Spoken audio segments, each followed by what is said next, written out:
दोस्तों क्रिया यानी कि निषेचन की क्रिया कैसे होती है, परागण क्रिया निषेचन की क्रिया कैसे होती है आपको हम बताने का प्रयास करेंगे दोस्तों। वीडियो अच्छा लगेगा तो लाइक और सब्सक्राइब करिएगा दोस्तों, ठीक है। वीडियो अच्छा लगता है तो लाइक और सब्सक्राइब करिएगा। देखिए दोस्तों, परागण की क्रिया, तो परागण को वर्तिकाग्र पर पहुंचना ही क्या कहते हैं, परागण कहते हैं, ठीक है। परागकण को किसी फूल के परागकण को ऊपरी वाले भाग को क्या बोलते हैं दोस्तों, परागकण बोलते हैं। परागकण किसी फूल के मादा भाग के ऊपरी वाले हिस्सा को क्या बोलते हैं, वर्तिकाग्र पर पहुंचने के क्रिया में क्या कहते हैं, वर्तिकाग्र पहुंचने की क्रिया क्या कहते हैं, परागण कहते हैं, ठीक है दोस्तों। परागण कहते हैं। इसके छोटे छोटे कण क्या होते हैं, यहाँ पर पहुंच जाते हैं। ये कैसे पहुंचते हैं दोस्तों, ये कैसे पहुंचते हैं, देखिए तो इसके बहुत सारे माध्यम है। जैसे हम लोग कहीं जाना होता है या कहीं पर किसी भी चीज के लिए, कोई भी काम के लिए जाना होता है तो कैसे जाते हैं, या तो टेम्पो से जाएंगे, या तो मोटरसाइकिल से जाएंगे, या तो साइकिल से जाएंगे, यानी किसी न किसी माध्यम के द्वारा हम लोग जाएंगे, ठीक है दोस्तों। तो हम लोग जाना होता है तो जाते हैं, तो ये किसी जगह तो कीट पतंगे के द्वारा जाएंगे। छोटे छोटे कीड़े मकोड़े होते हैं ना, मधुमक्खी जितना सब होते हैं तो लोग जाते हैं, ठीक है। तो अब देखिए दोस्तों, बताने का प्रयास करते हैं आपको कैसे, तो कीट पतंगों के द्वारा। कीट पतंगों का क्या होता है, उनके पैरों में क्या होता है दोस्तों, छोटे छोटे बाल होते हैं भौरे के द्वारा। आपको हम दिखाना चाहेंगे, देखिए दोस्तों यहाँ पर ये आपको दिखा सकते हैं हम, छोटे छोटे देखिए इनके पैरों में क्या होते हैं, बाल होते हैं, देख सकते हैं। ये क्या चीज है, इनके पैरों में क्या होते हैं, बाल होते हैं, ठीक है। तो ये बाल होता है तो ये इससे क्या दिक्कत, इससे क्या देख सकते हैं। और भी कीट पतंगे देख सकते हैं, देखिए। और फूल के तरह ये फूल पर क्या होते हैं, बढ़ जाते हैं। ये किसी न किसी फूल पर क्या होते हैं, बढ़ जाते हैं। तो इनके पैरों में क्या होता है, परागकण जो होता है, परागकण वो छोटे छोटे इनमें क्या होता है, चिपक जाता है। और जब चिपक जाता है तो ये ही इनमें सटे होते हैं। तो ये आप देख सकते हैं, ये भी है फूल पर बैठी हुई है, ये मधुमक्खी फूल पर बैठी हुई है, ठीक है। अब देखिए दोस्तों, जब ये बैठी हुई है तो यहाँ से ये बैठेगी इस पर से, तो इस पर आएगी, ठीक है, वर्तिकाग्र पर। इस पर चिपचिपा पदार्थ होता है, तो ये इस प्रकार होता है, उनके पैरों में छिटका लेगा, ठीक है, ये छिटका लेगा।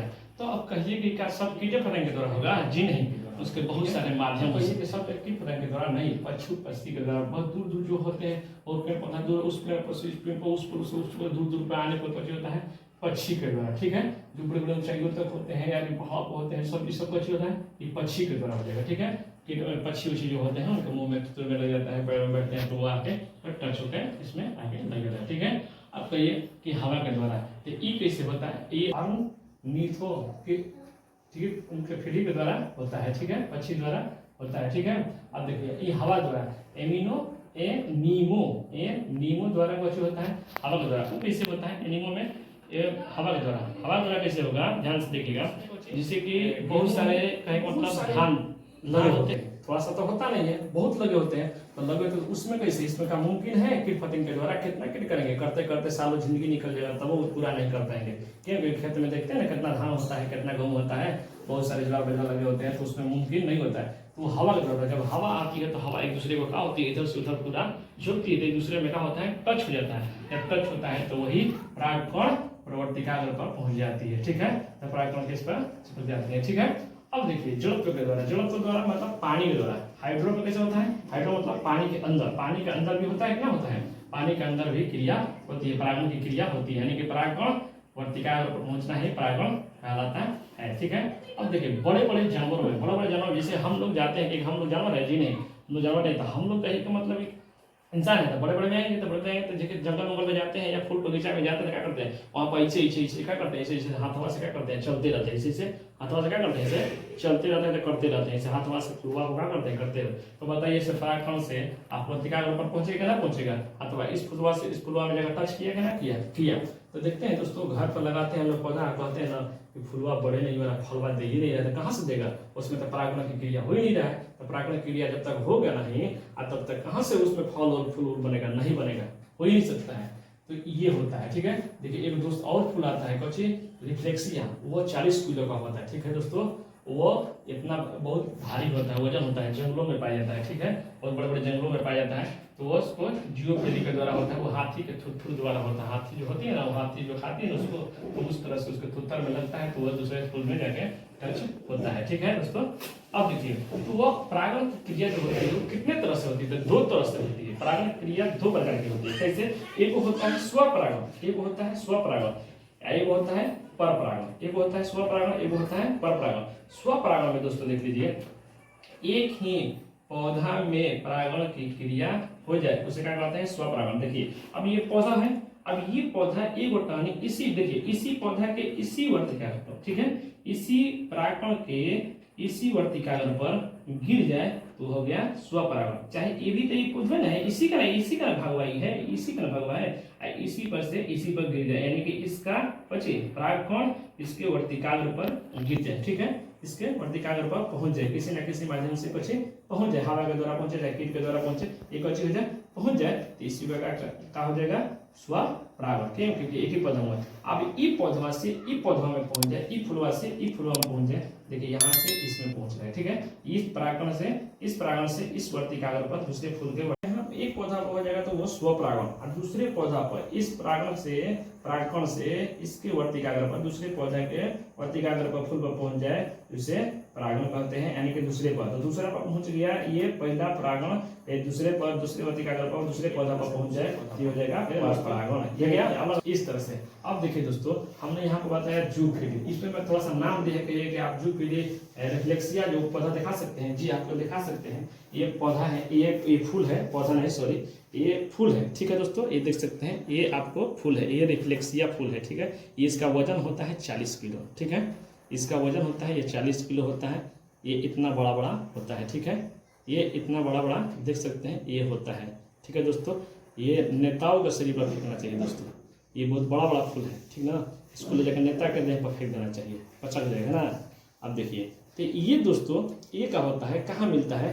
तो ये रिफ्लेक्सिया मुख्यतः मलेशिया एवं इंडोनेशिया में पाया जाता है, ठीक है, ये आश्चर्यजनक होता है, परजीवी है, परजीवी पौधा है, जिसका फूल वनस्पति जगत में सभी पौधों के फूलों के बच्चे बड़ा होता है, सब फूलों से ये बड़ा होता है, ये रिफ्लेक्सिया, ठीक है दोस्तों, आप देख सकते हैं दोस्तों।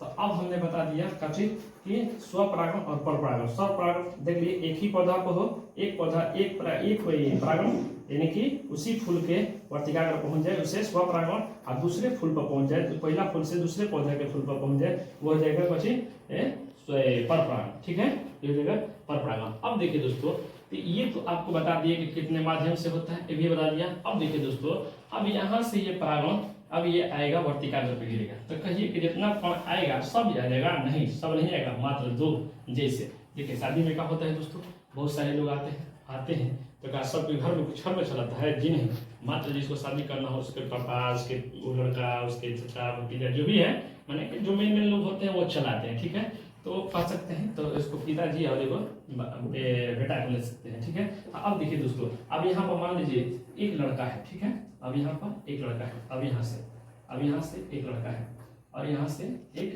लड़की है, ठीक है, इसके घर वाले क्या करेंगे दोस्तों, ये जाएंगे एक दूसरे के घर जाएंगे, क्या करने के लिए? शादी करने के लिए, ठीक है दोस्तों, यहाँ पर क्या करने के लिए ये लोग जाएंगे, ठीक है, अभी ये क्या करेंगे, इसके घर शादी करने के लिए लोग जाने के लिए तैयार है, ठीक है। अब देखिए दोस्तों, तो कहिए ये क्या बता रहे हैं, देखिए इससे पहले मेल आएगो हो जाएगा फीमेल, ठीक है, फीमेल में अंडाणु होता है और मेल में क्या होता है? शुक्राणु होता है, शुक्राणु होता है, ठीक है, अंडाणु फीमेल में और शुक्राणु मेल में, यानी कि पुरुष में बोले तो पची शुक्राणु, महिला में बोले महिला में बोले तो पची अंडाणु, ठीक है, ये हो सकता है हमारा, ठीक है। तो ये जब अलग अलग होते हैं दोस्तों तो उसको बोलते हैं, क्या बोलते हैं? युग्मक बोलते हैं। देखिए ये अलग अलग है तो युग्मक, जैसे तो ये कक्षी ये शादी होने वाला है दोनों का, तो जब तक ये अलग अलग है तो इसको क्या बोलेंगे? युग्मक, युग्मक, ठीक है, युग्मक बोलेंगे, ठीक है, युग्मक। ये दोनों अलग अलग है तो क्या बोलेंगे इसको? युग्मक। आज जैसे ही ये बताइए इसके घर बारात लेके जाता है, ये दरवाजे पर बारात लेके जाता है, तो ये दोनों मिल जाते हैं। जैसे परागकण अब यहाँ पर आया तो ये यहाँ से यहाँ पर आ गया, तो ये क्या हो गया? वर्तिकाग्र क्रिया हो गया, प्रजनन की क्रिया यहाँ पर हो गया, यानी परागकण की जो परागण है छोटे छोटे वह यहाँ पर आए तो उसे यहाँ तक आने की क्रिया को परागण कहते हैं, वर्तिकाग्र पर गिरने को परागण कहते हैं। डेफिनेशन में देखिए यहाँ पर हम लिख रहे हैं, परागकण का मादा के वर्तिकाग्र तक पहुँचना ही परागण कहलाता है। ठीक है, अब देखिए दोस्तों, तो ये होता है यहाँ से, तो अब ये करेंगे प्रजनन की क्रिया हो गई, तो यहाँ से मात्र दो केवल परागण आएंगे, परागकण आएंगे, दो गो आएंगे। तो अब बताइए, दो गो यहाँ पर आएंगे, बाकी सब नहीं आएंगे जी? नहीं, बाकी कोई नहीं आएगा, खाली दो गो आएंगे। तो दो गो आएंगे। किसी भी मादा में, किसी भी फूल के मादा में कुछ होता है, मादा किसे कहते हैं? ये वर्तिकाग्र किसे कहते हैं? किसी भी मादा के ऊपरी वाले सबसे हिस्से को क्या कहते हैं? वर्तिकाग्र कहते हैं। मादा के फूल के किसी भी मादा भाग के ऊपरी वाले हिस्से को क्या कहते हैं? वर्तिकाग्र। ये वाला जो भाग है ये कौची है? वर्तिकाग्र है। ठीक है, अब यहाँ पे देख सकते हैं ये भी कौची है? वर्तिकाग्र। यहाँ पे दिखा सकते हैं आपको पौधा, यहाँ पे दिखाए पूरा। अब देखिए, इसको दलपुंज कहते हैं, पुष्प पत्र कहते हैं, तंतु कहते हैं, जयांग कहते हैं, अंडाशय कहते हैं, इसके अंदर वाला भाग को अंडाशय कहते हैं। ठीक है, इसको सेपल कहते हैं, इसको पुष्पासन कहते हैं, इसको बाहरी वाला भाग को यानी कि तो है ना, इसको बाह्य दलपुंज कहते हैं। ठीक है दोस्तों, अब देखिए इसके बारे में बताएंगे। अब देखिए, ये लंबा यहाँ से निषेचन क्रिया होती है, यहाँ से यहाँ तक आने की जो कक्ष परागकण जो यहाँ से यहाँ तक आने की निषेचन क्रिया होती है। ठीक है, अब यहाँ से आएगी तो किसी भी मादा फूल के मादा में कौची होता है? 3 अंडा होते हैं। ठीक है, 3 अंडा होते हैं। तो देखिए, ये परागकण ये हो गया कौची? हो गया अंडा है। ठीक है, मेल और फीमेल में क्या होता है? अंडा होता है। ठीक है, तो ये दोनों जब तक मिलेंगे नहीं तब तक एक नए संतान की उत्पत्ति जन्म होगी नहीं। ठीक है, जब तक जन्म मिलेंगे नहीं। और जब तक ये अलग अलग है दोस्तों, ये स्पर्म, ये ओवम, यानी कि हिंदी में बोले तो शुक्राणु और अंडाणु, जब तक ये अलग अलग है तो युग्मक कहेंगे, युग्मक। ठीक है, युग्मक कहेंगे। ठीक ना, युग्मक कहेंगे। और जैसे ही ये दोनों मिल जाता है दोस्तों, तो ये क्या कहेंगे? युग्मनज। यानी कि जैसे ही ये आएगा यहाँ तक, ये क्या हो जाएगा? यहाँ से तो एक अंडा इसके साथ निषेचन की क्रिया करेगा। ठीक है, एगो खाली मिलेगा। ठीक है, इसके साथ क्रिया कर लेगा, इसको क्या बोलेंगे? युग्मनज। यानी कि ये इसके साथ आके मिल गया और मिल के शादी का काम चालू, यानी कि दरवाजे पर खाली आया और मिला, उसके साथ में बैठा, दोनों बैठ गए। ठीक है, तो दोनों साथ में बैठ के शादी होने लगा। ठीक है, तो ये क्या हो जाएगा? युग्मनज। ठीक है, ये हो गया युग्मनज। ठीक है, अब कहिए, तो देखिए माँ के गर्भ किसी महिला के गर्भ में बच्चा जब होता है दोस्तों, तो उससे भोजन कैसे मिलती है? तो प्लेसेंटा के द्वारा। कैसे मिलती है भोजन? तो प्लेसेंटा के द्वारा।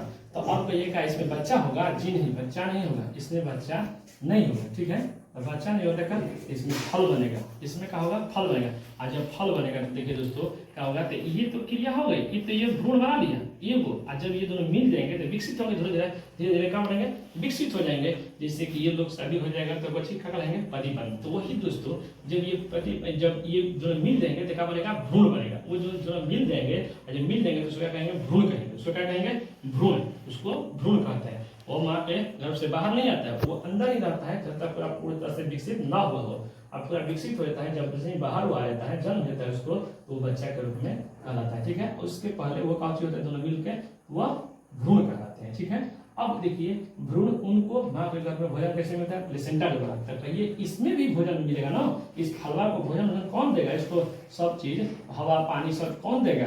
तो यही देखिए, एक बचा था और परागकण, आज दूसरा एगो और बच गया, दूसरा दो अंडवा बचा है, ये दोनों मिलेगा, ये दोनों बनेगा, तो ये हो जाएगा निषेचन क्रिया। तो ये क्या करेगा? ये भोजन देने का काम करता है। तो कितने क्रिया होते हैं? 2 क्रिया होती है। एगो बनता है भ्रूण, एगो बनता है एंडोस्पर्म। ठीक है, इंडो, देखिए यहाँ पर हमने लिखा है एंडोस्पर्म, भ्रूणकोश बोलते हैं, जिसको हिंदी में भ्रूणकोश, एंडोस्पर्म। इसको भोजन कैसे मिलता है? पौधवा में एंडोस्पर्म द्वारा। ठीक है, अब यहाँ पर बना पेड़वा पर जितना थुइया में होता है, इसके मादा में, अंडा में, अंडाशय में जितना ये बन रहा है, फलवा बन रहा है, यहाँ से क्या हो जाएगा? मिलना चालू हो जाएगा। ठीक है, तो अब क्वेश्चन आपको उठता है दोस्तों कि वर्तिकाग्र किससे कहते हैं दोस्तों? तो किसी भी पौधा के मादा भाग के ऊपरी वाले भाग पर कहते हैं वर्तिकाग्र कहते हैं। ठीक है, 2 कण कहाँ होते हैं? अकेले कहाँ होते हैं? तो ऊपर वाले वर्तिकाग्र को होते हैं। ठीक है,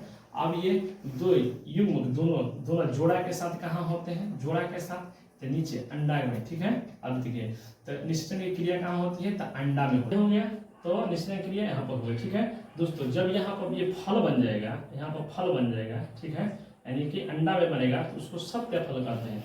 और जैसे ही नीचे वाला ये बाह्य द्रवपुंज में बनेगा तो इसको असत्य फल कहते हैं, ठीक है। ये नीचे बनेगा तो इसको असत्य फल कहते हैं, उसको सत्य फल कहते हैं, ठीक है। बाह्य जब यहाँ पर बनेगा, ठीक है, यहाँ पर देख सकते हैं, यहाँ बनेगा तो इसको असत्य फल कहते हैं, इसको अंडाशय कहते हैं, ठीक है। अब दोस्तों देखिए हमने बता दिया कि यहाँ पर हर चीज आपको बता दिया, ठीक है। अब देखिए ऊपरी वाले भाग को परागपुष्प कहते हैं, पुंकेसर कहते हैं, इस टहनी को यहाँ से यहाँ तक जाता है पुंकेसर, इसको इस तरीके से कहते हैं। मेन वाले भाग को जो बीच में पार्ट होता है इसको क्या कहते हैं, स्त्री केसर कहते हैं, ठीक है। अब देखिए जैसे ही ये दोनों संपन्न हो जाते हैं दोस्तों, शादी संपन्न होता है, पति पत्नी का लालन होते हैं, तो उसी को कौची कहते हैं, भ्रूण कहते हैं, ठीक है ना, भ्रूण, ये भ्रूण कहते हैं, ठीक है। जब अलग अलग है दोस्तों, ये जब तक ये अलग अलग है, ये यहाँ है, ये यहाँ है, यानी कि परागकण यहाँ पर है और अंडा यहाँ पर है, ये क्या कहलाएंगे, युग्म। जैसे ही ये आके दोनों मिल गया, ये क्या कहलाएगा, युग्मनज। दोनों आके मिले तो कहेंगे युग्मनज, ठीक है। और जैसे ही मिल के निर्माण होता है फल का, छोटे छोटे फल का निर्माण होता है छोटा, तो क्या कहेंगे, भ्रूण। बाहर नहीं, तोड़ा नहीं जाए, पेड़ में रहे, जिससे माँ के गर्भ से बच्चा बाहर जब तक नहीं आता है वह बच्चा नहीं कराएगा, वो भ्रूण के रूप में हो जाता है, ठीक है, तो भ्रूण कहलाएगा, ठीक है। अब देखिए हमने लिखा है, क्या लिखा है, एक परागण अंडाशय, देखिए अंडाशय एक गोलाकार रचना है जिसमें बीजांड होता है, बीजांड के भीतर मादा युग्मक यानी कि फीमेल गैमेट होते हैं, जैसे हम बताए ना ये वाला अंडा, ठीक है। अब देखिए दोस्तों यहाँ पर देख सकते हैं, तो ये इसमें गुणसूत्र होते हैं, इस सारे गुणसूत्र के कारण होता है, जैसे गुणसूत्र देखिए निम्न जीवों में गुणसूत्र अलग अलग होता है दोस्तों, ठीक है। तो मेढक हो गया, मेढक में कितने होते हैं, 26 गो, बिल्ली में 38 गो, चिंपांजी में 48 गो, मटर में 14 गो, ये मधुमक्खी में कितना 12 गो, कुत्ता में 78 गो, हाइड्रा में 32 गो, ठीक है। अब देखिए दोस्तों, अब देखिए हम यहाँ पर लिख चुके हैं, जैसे यहाँ पर हमने और फिगर बना के देखा है आपको। देखिए लैंगिक जनन मतलब अलग अलग है, ये क्या हो जाएगा, अलग अलग है तो युग्मक, क्या बोलेंगे, युग्मक। और जैसे ही ये दोनों नर और मादा दोनों आपस में मिल जाते हैं तो युग्मनज, दोनों मिल जाते हैं युग्मनज, ठीक है, युग्मनज। और जैसे ही आगे बहुत थोड़ा सा विकसित हो जाते हैं तो उसको भ्रूण। आज किसी भी महिला या माता के गर्भ से जब बच्चा जन्म लेता है उसको क्या कहते हैं, जीव कहना चालू करते हैं, ठीक है दोस्तों। अब देखिए यहाँ पर हमने देखा है, क्या देखा है, अंडाशय। देखिए इसको बोले ना अंडाशय, अंडाशय एक गोलाकार रचना होती है जिसमें बीजांड होता है और बीजांड के भीतर मादा युग्मज यानी फीमेल गैमेट होते हैं, माँ के गर्भ होता है, इसी कुछ तरह से ये होता है, ठीक है दोस्तों। अब देखिए तो ये हो गया अंडाशय, ठीक है, ये अंडाशय हो गया, अंडाशय। ये औरती का हो गया, ये हो गया वर्तिकाग्र। अब यहाँ से देखिए यहाँ पर ये गिर रहा है कि नहीं गिर रहा है, देख रहे हैं ना। अब ये धीरे धीरे क्या होता है, जब फल बनता है, जब फूटता है, देखिए परागकोश का फटना, ठीक है ना, परागकोश का फटना, ये फैल रहा है धीरे धीरे, ठीक है। अब देखिए तो ये चीज हो गया। अब थोड़ा सा दोस्तों ये दिखा सकते हैं, पौधे के जनन अंग, पौधे में जनन अंग पुष्प के भीतर पाए जाते हैं। नर जनन अंग को पुंमंग या पुंकेसर और मादा जनन अंग को जयांग या इस तरीके से कितने 3 भाग होते हैं, एक पुतंतु होते हैं, ये वो योजी होते हैं, एक परागकोश होते हैं, ठीक है। अब देखिए जब ये नर के हो गया तब देखिए मादा में भी उसी तरह से दोस्तों कितना 3 भाग होते हैं, मादा जनन अंग या जयांग के 3 अंग होते हैं। पहला है अंडाशय, दूसरा का वर्तिका, तीसरा का वर्तिकाग्र, इस तरह से होता है दोस्तों, ठीक है। अब दोस्तों इसमें क्वेश्चन भी आता है दोस्तों, क्या पूछा जाएगा दोस्तों आपसे, क्वेश्चन निषेचन क्रिया कहाँ होती है, तो अंडा में होती है, ठीक है। फल कहाँ बनते हैं, तो अंडाशय में ही बनते हैं, वह बाह्य तरपुंज में भी बनते हैं, ठीक है, फल बनते हैं, ठीक है। और कैसे हो सकता है, फूल के यानी कि पौधा के नीचे वाले, फल के नीचे वाले भाग को बाह्य तरपुंज कहते हैं, अंडाशय, ठीक है। अब देखिए 5 नंबर में जैसे दोस्तों आपको आता है तो कैसे लिखिएगा, इस तरह से फिगर बनाइएगा। फिगर बनाने के बाद आप इसका नाम दर्शा दीजिएगा, परागकोश, पुंकेसर, इस तरीके से, इस तरह से कुछ नाम, ये सब नहीं हो जाता है तो दोस्तों ये देखिए पराग वर्तिकाग्र लिख दीजिएगा और ये बाह्य तरपुंज दीजिएगा, इस तरीके से पुंकेसर, यानी कि 4 को पार्ट आपको लिखना होगा, ठीक। इसके बाद में आप कैसे लिखिएगा, क्या कहिएगा कि परागकण किसे कहते हैं, परागकण किसे कहते हैं, परागण किसे कहते हैं। तो देखिए तो परागण का मादा के वर्तिकाग्र तक पहुंचना ही परागण कहलाता है, ठीक है, परागण कहलाता है, ठीक है। अब देखिए ध्यान से क्या बोले हैं, तो देखिए दोस्तों तो ये हो गया, तो कैसे लिखिएगा उसको बोल दिए, आप उस तरह से लिखिएगा। फिर एक बार लिखिएगा कैसे, बहुत सारे माध्यम होते हैं, यानी परागण का वर्तिकाग्र पर पहुंचना ही परागण कहलाता है, ठीक है। ये बहुत सारे माध्यम हो सकते हैं, जैसे कीट पतंग के द्वारा, पक्षी के द्वारा, हवा के द्वारा, जड़त्व के द्वारा पानी में, और बड़े बड़े जीव जंतुओं के द्वारा होते हैं। ठीक है, और जब ये अलग अलग होते हैं तो युग्मक कहते हैं। और जब दोनों आपस में मिल जाते हैं, परागकण और अंडा, फूल के अंडा जब मिल जाते हैं तो इसको युग्मनज कहते हैं। और जब से दोनों थोड़ा सा विकसित हो जाते हैं तो इसको भ्रूण कहते हैं। ठीक है, आप देखिए ये दो तरह के होते हैं। कैसे होते हैं? दो तरह के। एक होता है परागकण, कितने दो प्रकार के होते हैं, एक स्वपरागण, एक परपरागण। एक ही पौधा के एक पौधा के एक ही परागकण उसी फूल के वर्तिकाग्र पर पहुंच जाए, परागकण, उसी को कहते हैं परागण कहते हैं। एक पौधा के परागकण दूसरे पौधा के वर्तिकाग्र पर परागकण पहुंच जाए, उसे क्या कहते हैं? परागण कहते हैं। दूसरे पौधा पर, दूसरे परपरागण कहते हैं। ठीक है, स्वपरागण यानी कि एक ही पौधा पर और दूसरा पौधा पर जाके गिर जाए तो वो कौन होता है? परपरागण। ठीक है, परपरागण कहते हैं। ठीक है, अब देखिए उभयलिंगी पुष्प जिसमें मेल और फीमेल दोनों होते हैं, उसे क्या कहते हैं? उभयलिंगी कहते हैं। एक लिंगी पुष्प केवल एक ही होगा, नर या मादा, उसमें कुछ एक लिंगी कहते हैं, या तो नर होगा या तो मादा होगा। ठीक है, तो किसमें होता है? पपीता में, तरबूजा में होता है, तरबूज में होता है। आपसे पूछा जाता है एक लिंगी पुष्प कौन है, तो पपीता और तरबूजा कर सकते हैं। उभयलिंगी कौन? उभयलिंगी में आ जाएगा बहुत सारे पुष्प। ठीक है ना, और उभयलिंगी भी आप देख सकते हैं। तो अब देखिए इस तरह से हमने सवाल बनाया, इस तरह से आप लिख सकते हैं। लिखिएगा तो आपको 1.5 या 2 पेज चला जाएगा दोस्तों। ठीक है, तो वीडियो अच्छा लगता है तो दोस्तों लाइक और सब्सक्राइब कीजिएगा दोस्तों। जय हिंद, चलते हैं अगले वीडियो में मिलते हैं।